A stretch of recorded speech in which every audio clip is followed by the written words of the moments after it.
and welcome to the Fertility Conversations podcast. The goal of this podcast is to create more awareness about infertility and to provide support to people trying to conceive. Thank you for listening today, and we hope you will be encouraged. And now, here is your host, Ola.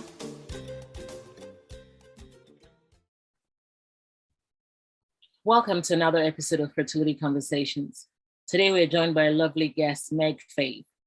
Meg is the host of the support space for the Barrenness, which is a compassionate community for people who've experienced infertility, pregnancy loss, and are currently going through IVF or fertility treatments, or have had any general difficulties in their pathway to parenthood. Meg joins us today to share her fertility journey, and her details and how to connect with her would also be in the show notes. Thank you so much for joining us today, and welcome, Meg. Yeah, thank you so much for having me. Yay. So we usually say to start off, please tell us a little bit about yourself. Sure. So I live in California. Yeah. I work at a nonprofit organization that helps people with limited income or experiencing homelessness connect to their basic needs, and have really appreciated feeling a part of a really strong community through that work. And so community has always been very important to me. In the infertility space, my infertility life, my husband and I have been trying to start a family for a few years and unsuccessful at first in getting pregnant, but really my biggest challenge has been recurrent miscarriages. So we're currently doing IVF so that we can try to make sure we're only transferring chromosomally normal embryos and give ourselves the best possible chance. Yeah. Thanks so much for sharing that. I'm so sorry about your losses. Thank you. And wonderful that you live in California. I love California. I've been there a couple of times, and it just seems like one of the best places in the world. So yeah, so lucky. Sometimes I can't believe I live here. I grew up in Chicago, so Chicago, you don't really leave. It's different, Chicago. yeah. Everything you need is right there, but you don't leave it. Whereas, gosh, California, I don't know when anyone gets their laundry done because every weekend they're adventuring somewhere. Exactly. So I'm like, wow, California, amazing. Yeah. Good. Yeah, I feel very lucky. So, of course, you touched a little bit about your journey so far when you did the introduction, but I wonder if you'd be able to share some of your fertility journey so far, as much or as little as you'd like to share. Yeah, absolutely. So I really feel like my start in really identifying as infertility, as somebody just simply struggling to have a child myself, was after my first miscarriage, which was a missed miscarriage. So my body didn't recognize that, nothing was growing anymore. And that was really challenging because, we often go into those first positive pregnancies with so much optimism, even though we always hear everybody says, like, you never know and anything could happen. Once you're in it, you're reading all the pregnancy books and your head is in that space. But then I got quickly pregnant again afterward. So they always say like, oh, a lot of people have miscarriages, which I find very hurtful to say. I always really dislike that because just because it happens to a lot of people doesn't really make it any easier. Exactly.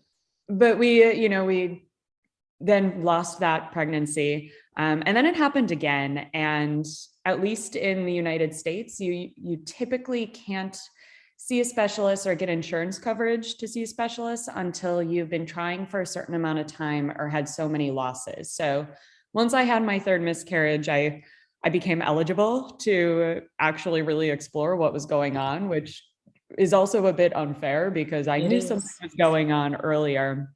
That's one thing I always say to people. I'm like, if you can advocate to get tests sooner, definitely do that. So it was at that time we started running some tests. We started seeing what was going on. And through the many months it takes to do that, I wish that we could just go in for a weekend and test for everything. And no, it takes a really long time. That's how I learned that I have endometriosis, which was the most reassuring diagnosis, because I've had such painful periods since I was 11 years old, and they just kind of put you on birth control. No one listened, and I wanted to call every past doctor and say, "Aha, I told you so." I knew something was wrong. Yeah, I knew that was too painful. I knew I wasn't just weak. I knew that if it was keeping me up at night, something was wrong. Yeah, so that was one where I was a little bit like, yeah, of course. I also learned I have adenomyosis, which I hadn't even heard of before, and still am learning a lot about what that means, as well as a Müllerian abnormality. My uterus is a little misshapen. So just this whole slew of things. But at the same time, we never tested the miscarriages. So it's hard to know if those were the cause of losses. And my specialist thinks, most likely as well, there's just also as we get older, we risk chromosomal abnormalities, we risk just egg quality issues. So we moved into IVF. I feel incredibly fortunate. IVF is such a privilege to be able to do. It's so expensive in the United States. And we have some insurance coverage for it, which really made it possible. I do not take that for granted at all. And so I've done IVF now, what I thought would be a few weeks, but have been in it for almost a year. We did 2 egg retrievals, 1 transfer, which failed, and then a mock transfer cycle to do an ERA, look at the receptivity of my lining, as well as a receptiva. And I tried another transfer last month, but we didn't end up transferring. We canceled that cycle because things just didn't look perfect, and you really want everything to be perfect. So that's where we're at. We hope to start trying a transfer again soon. I'm currently waiting for my period, just every day looking and saying, are we here yet? Are we ready to go? It's crazy when you're waiting for it to come. It doesn't want to come, right? It never comes. I'm like, what is going on here? You were like clockwork for years. I've heard that can change the length of your cycle. But I also think the universe sometimes just plays these little jokes. Yeah, it's so crazy. Yeah. Wow, thanks so much for sharing. I'm so sorry about your losses again, and of course the failed transfer as well, because even that a failed transfer, because there's so much hopes attached to it, and it's an embryo or embryos that will transfer, so it is a loss as well. Absolutely. I think honestly, in some ways that hit me harder because we work so hard to make those embryos. Exactly. And I felt like, it's finally in the hands of science. We're doing the work, we're doing the injections. I love science. I thought finally it's out of my hands a little bit. So that one was hard in a different way. Yeah, it is. And sometimes people don't understand that, right? Because they're thinking, well, it's not really. I'm like, well, it is really, because there's a lot that, like you said, you work so hard to get there. The whole process, the whole thinking, the whole hopes and dreams starts before you actually do the transfer. So when you do the transfer, you're like, okay, finally, this is it, right? Like, I'm pregnant, right? Yeah. We, I think for the first time in a while, I had that optimism again. The later pregnancies, I didn't feel as optimistic, but we were back to let's take photos today. Let's act as if this is the one. And I still hope to be optimistic like that. It's definitely hard, but I often try to protect my heart by saying this might not work. But at the same time, if it does work, I want to know that, that I created those positive memories too. Exactly.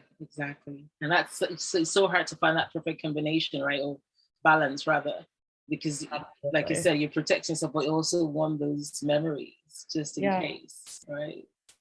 Absolutely. Wow.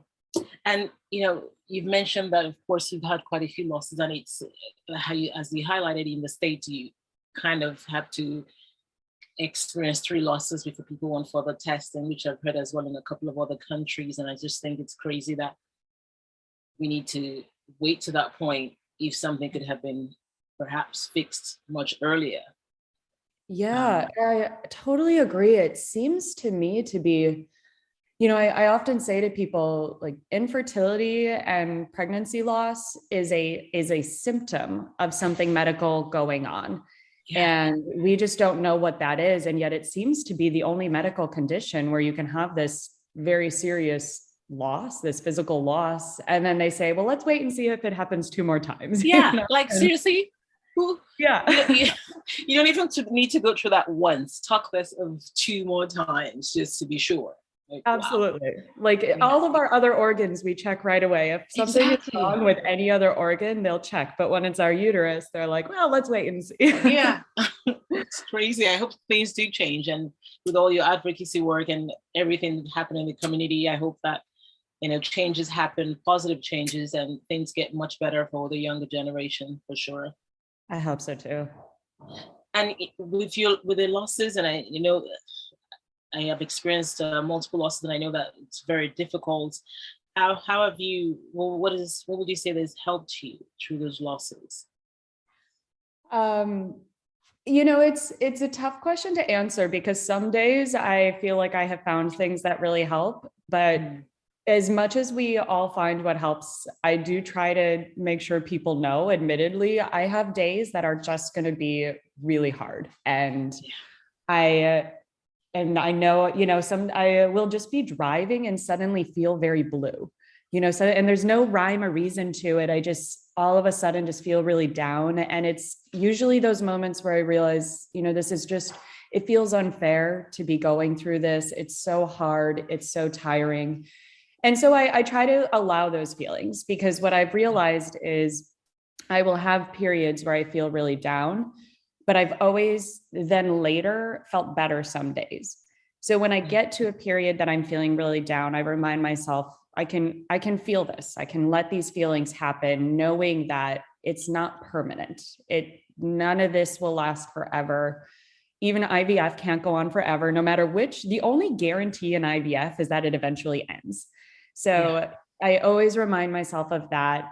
I have some self-care tools that are healthy for me, like going for walks and, taking a nice bath and working out. And then I have some that are not as healthy, like binge watching Netflix for hours and, drinking wine. And I do what feels right.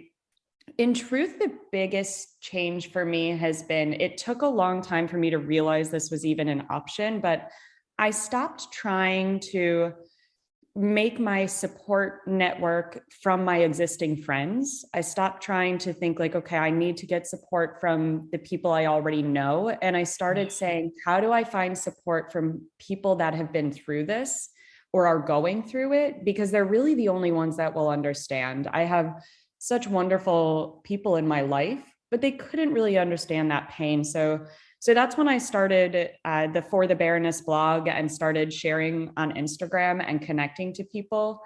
And it's just so nice when I share a feeling, like how I sometimes am driving in my car and suddenly feel blue, and to have 10 people chime in and say, yeah, I've been there. I get that. So that's been a really big help to me as well.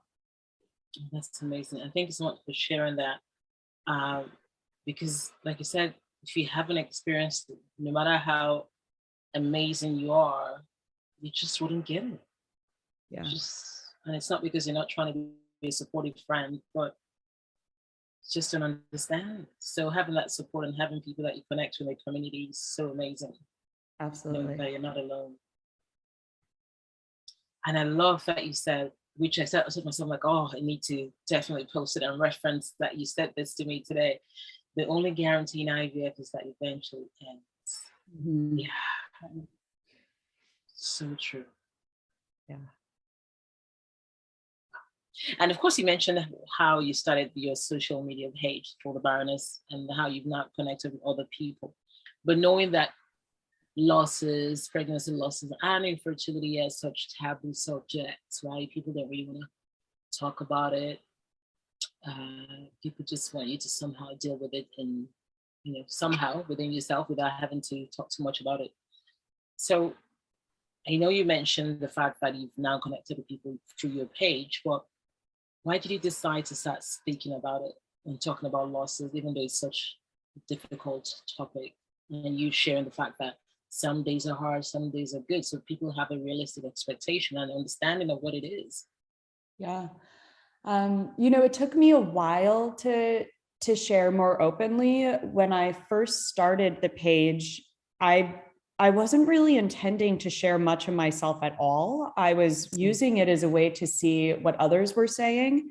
Right. And I think from there, I realized that people weren't always saying that much. And it's really hard to find anyone whose story is unique as your own. All of our stories are very unique. It's not just general infertility. It's all these different diagnostics. And when I had my first miscarriage, which was a missed miscarriage, so I needed medical intervention to get my body to realize what was happening. I needed to go through that, and having that process was so painful physically, and people never really warned me of that. I was anticipating feeling emotionally sad.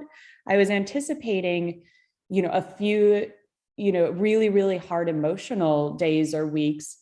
But the actual physical pain from miscarrying was surprising, and I wasn't prepared, and I could not, they were like, oh, you'll feel some cramps, but I was in a bathtub for days. It was messy. It was painful. And I couldn't find resources on like how to deal with the physical. I kept Googling how to, cope with pregnancy loss and miscarriage. And it's a lot of emotional support. But then I had to like really dig deep and say, how do I address like the physical part, that I've been bleeding for days, that I have, that I didn't know that, that I would have contractions. Nobody warned me of this. So there were all these really surprising moments, and that was very, very difficult. And I realized I don't want anyone else to feel surprised by that. And these are such hard conversations, and it's scary to talk about. It's taboo, both for people who, there's a stigma just around pregnancy loss, but it's also very taboo because people who are pregnant are afraid to hear those details. And you don't want to hear so much about loss. You want to believe that your pregnancy is going to be healthy, and we hope so much that it will. But I think I could have dealt a little better if I had a little bit of a expectation of what would be coming. So I just realized that I want other people to know what to expect. And then after that loss, I realized there's so much more that we all need to know and know what to expect. IVF is complicated. And I don't think people realize that it's not usually a 6-week process, that it's more than just injections, that it's often daily ultrasounds. And I didn't realize how much it would affect my work. I didn't realize how much it would affect my schedule and my relationships and my body. So the more I'm in this journey, the more I learn, and then the more I want people to know so they don't have to learn the hard way. So that's a big reason I try to share my story. I also learn so much from other people. I post questions. I say, I'm about to do, this ERA. I've never done it. Has anyone done it? And I learn from them. They say, yes, and you should prepare by having these tools ready for when you get home. And that helps so much. So it's really a support of one another that I think is incredible about this. It might be the only online community I've ever seen that's genuinely kind all the time. Yes. I haven't, across my fingers, but I haven't seen cruelty in this online community, which is rare for the internet. Yes. Well, and thank you so much, for choosing to start your page. I know you've highlighted many reasons why you started it, and it's amazing. You're doing an incredible job and work on your page, and lots of advocacy, and even all those questions you're posting. Some people will come on there and learn so much from it as well, even if they never comment or like. There are people seeing those posts and being helped and changed by it. So thank you so much for all you're doing. Yeah, to raise awareness and educate people as well. And of course, you mentioned the fact that pregnancy loss is still highly such a taboo subject. And there's so much silence around it, but yet we hear that 1 in 4 pregnancies end. So that means a lot of people might have experienced it and dealing with it in isolation and in silence. What can we do, in your opinion, to try to normalize these conversations? Of course, you having your page is amazing. It's one of the amazing things that we can do, but what else would you say that we can do to try to normalize these conversations? That's a great question. It really is interesting when I do share with someone my real life what we're going through. More often than I ever anticipated, someone will say, even when they have children, they'll say, yeah, it was hard for us as well. And I never knew that. And so I think that when people share, even when they share the children that they do have, or they share successful pregnancies, if it was a hard journey, that can be a part of your pregnancy announcement. Because there was a friend I went to college with that I lost touch with a bit since college, but she shared a pregnancy announcement. And in that announcement, she wrote, "This was not an easy journey. We did IVF to get here." And it was one of the first pregnancy announcements I felt comforted by. And I messaged her and I said, "Thank you so much. I know we haven't chatted in a while, but I'm actually going through this right now." And now we've been chatting more. And I'm so grateful that she used that announcement as an opportunity to share what she'd been through. Yeah. At the same time, I know that it's not comfortable for everyone. It took me a really long time to share more openly, and I still struggle with it with people in my workplace and my real life. It's a hard thing to talk about. I do wish the medical field and our health education talked about it more. I grew up in a public school system that spent a lot of time teaching us how not to get pregnant. Yeah. And never do they. And we learned about pregnancy. I learned in high school about what's happening in the trimesters. And I distinctly remember a quiz, like identifying the zygote, but never did I hear about loss, about what to look for, about symptoms, about that experience. So we can make it a part of our health education, and gynecology can talk about it more. I do believe that OBGYNs need a little bit more experience that I've seen in infertility. All three of my losses, I was still seeing an OBGYN, not an infertility specialist. And I'd have to walk out into the waiting room, having learned of this loss with all these visibly pregnant women. And then, the receptionist, still asking me, "Oh, when's your due date?" and things like that. And so I think a little bit more compassion training for those who work in the field can help so much. It can help us feel less isolated. So I think it's both that, we can share our own stories more, but also the people who are in this field that are teaching us, that we're learning from, that we're relying on, can do a better job of remembering that 1 in 4 of their patients are probably going to go through this. And that would just help tremendously. It would have helped me a lot as well. Or maybe have a different exit instead of yes. Exactly. So well said, Meg. Really, really helpful. And like you, I did like the fact that your friend put that in part of the pregnancy announcement, because otherwise people don't realize that there's so many others that might have experienced something similar. You just think, Absolutely. We only really see the success stories. And I think that also can be misleading, because it causes people to say things like, "Oh, you'll definitely have a baby one day," but they don't really know that. But when all they see is healthy babies, that's kind of what they anticipate. I have found it very, very helpful to remember that people who have not gone through it, they mean well and they want to often be supportive, but it takes stamina to be a supportive friend for so many years. That's a hard task of someone. So if you can find a community, whether or not it is a stranger that you send a DM to on the internet, like send me a DM. I love to get those. If you talk to me on the internet, I love connecting. That will even I have found, feels better than when I spent months not talking to anyone about it. Yeah. Well, so thank you for sharing. And of course, you're speaking about friends supporting, finding ways or trying to be supportive. So what would you say for anyone listening that hasn't experienced a loss or even hasn't experienced infertility? And what would you say are some of the ways that they can support their friends or family or colleagues who've experienced a loss? I think following infertility pages on social media, you will learn so much about what not to say. It's like constant jokes about the things that people say, that, telling someone to just relax or take a vacation. I think that if everyone could remember that it is a medical condition, infertility is the symptom because of something medical going on. We might not know what that condition is yet, but also remembering that it infiltrates all aspect of our lives. It is, there was a study recently that showed that the mental health deterioration is similar to when people go through cancer.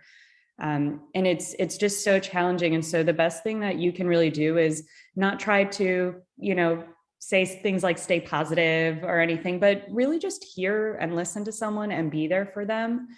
I think my greatest supportive friends are the ones who will, let me talk about it when I want to talk about it. And they'll say like, hey, do you want to talk about what you're doing this month? Or they'll say like, do you want a distraction? Do you want to go out for some wine and not talk about it, and giving me the chance to choose, which I kind of feel like, but also, a big thing is I've really learned that intent and impact are two different things. So someone might intend to be kind, but it hits a little differently. And so if they are truly very good friends, and we all need this in our lives, being able to say, hey, that actually felt kind of hurtful. Here's what would really help me if you said this. So when somebody says like, you should just take a vacation. Someone I know took a vacation and got pregnant right away.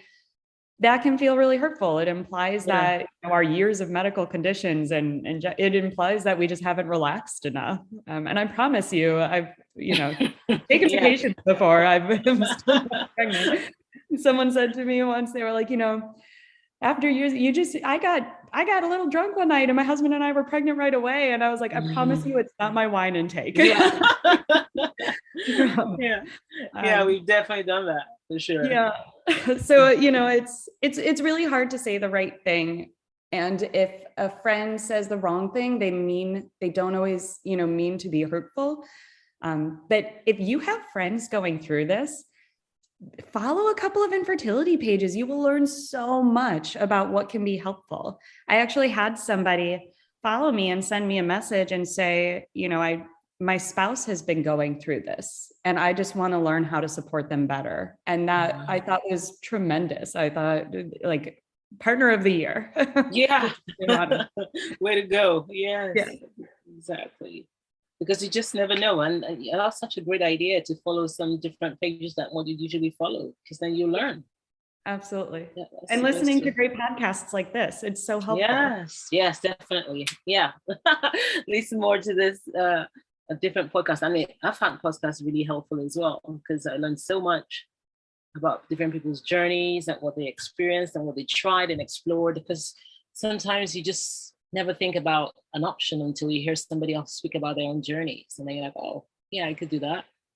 Absolutely. We have to advocate for ourselves. And I learn about so many testing options from podcasts, from things like this. Yeah, exactly.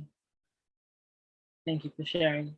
And I think with losses, sometimes I often find that people try to rush you through the process, right? Because they don't want you to be sad for too long. They want you to move on, quote unquote. Mm-hmm. So that way you can focus on the next pregnancy or the other children that will actually come.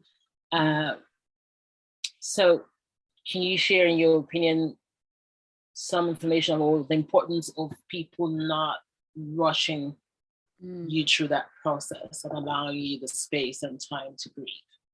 Yeah, that's so true. It is ongoing. I've talked to people that, even after losses, they've then had successful pregnancies later, and they've mentioned they still feel trauma. They still grieve at times. And, grief is not something that just you wake up and you don't feel it. Some days you might feel a little better, and then some days it comes back. I think it can come in waves.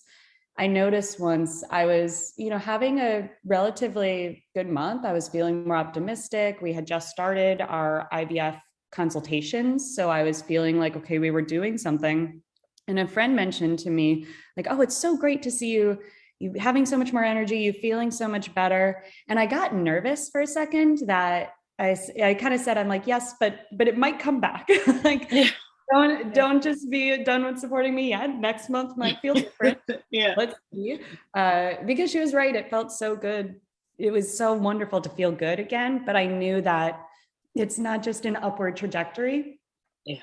And it was about 2 months later that I had a really hard time, a really hard couple of weeks, because it turned out to be the due date of my first pregnancy. And I didn't realize that would hit me so hard, but those milestones are really challenging. They show you that time is passing and life isn't changing. And that was really hard, because all the people that I knew that, I'd been watching by this time people having their second children in the time since I was trying. And so you have these milestones that remind you that other people's lives get to keep moving forward and keep growing, and we're still in the same place. And that's why I think milestones and months passing can be hard.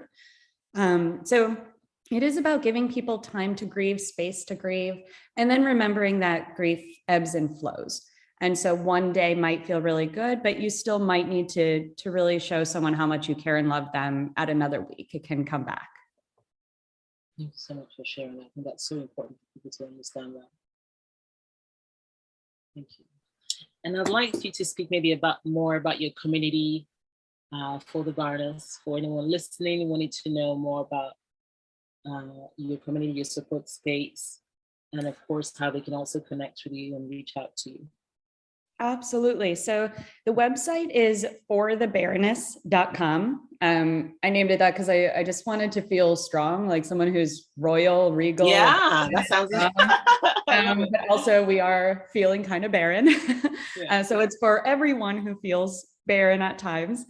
And I really have enjoyed it because it is people either sharing their personal story, or I would interview them and post that. It does have tips and tools and resources that I share, but for the most part, it's just a myriad of stories and voices. And it's people doing IVF because, they're in same-sex relationships. It's people, I have people who've shared their stories that are no longer trying. They have accepted and are embracing a child-free life and what that looks like. And people with endometriosis, it's all different stories. And the one thing we all have in common is that at some point in our lives, we have struggled to find a pathway to parenthood. So I think it's really a cool place, because I want people to see that whatever your unique situation is, and it is unique, there is someone else in the world that shares those similar feelings, pain, and maybe we can connect. So that's how I use the website. If you want to share your story, there's info on the website on how to share it, or you can just use it to read your story.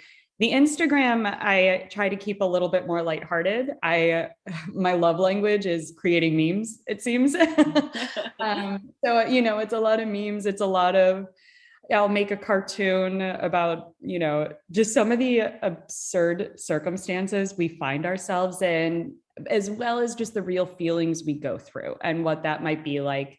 In the stories, I really like talking to people in the community, people going through this. And my real intention there is that when you come to that Instagram page, you see a post and maybe you laugh and you smirk and you say, gosh, that is exactly how ridiculous this feels sometimes. Or maybe you see it and you say, I didn't think anyone else understood why it feels so lonely. And this put it well into words. So that's kind of what I'm trying to do there. There's definitely a lot of interactions. I post a lot of polls. I post a lot of questions. You might, find health tips on there. And I also love when people reach out to me through the DMs and just tell me how they're going and say, like, today was really hard. Maybe I live in New Jersey. I can connect you to someone, things like that. So you're really just trying to create this safe community. Excellent. You're doing an amazing job. Thank you. Because it's making such a huge difference. And I know, yes, those memes and cartoons, they definitely make you put a smile on your face. So well done on all that you're doing. Good. People can see all the shows I watch a lot of. It's like, wow, there's a lot of shows on here. Like, yeah. Yeah. But it's so cool because, with all of this, fertility, pregnancy loss is so difficult that sometimes you just need some things that would put a smile on your face, even Absolutely. While you're grieving the whole process. So thank you. Yeah. And so the best way to reach out to you then is on either your website or Instagram? Exactly. Yep. Perfect. And speaking more about infertility and loss, just if you could maybe share a couple of things that you wish more people knew about infertility and loss. I wish people who aren't going through it remembered that it is a medical condition, that there aren't easy solutions. And what we most often need is just to be listened to and to be supported. And I do always tell people going through it, especially when they're new, advocate for yourself. One of the biggest lessons I've learned is that I have to request tests if I think they will help. I have to request things earlier because, clinics are often following a standardized protocol, but it might not be what's right for you. The experience is very trial and error, which can be very frustrating because of how emotionally draining it is. But I always wish that I had pushed after my very first loss, when I just knew in my instincts that something was wrong and something would be wrong for a while. I wish I had pushed then for testing, for options. I could have saved myself a lot of time. So advocate for yourself. And it's hard to do that when you don't know what to advocate for. So joining these type of support groups, these online communities, helps you learn a little bit more from people who might have been through it longer. Definitely. And as a wrap-up, Meg, are there any words of encouragement or advice that you'd like to share with anyone listening who's currently going through their fertility journey and perhaps has also experienced recurrent pregnancy losses?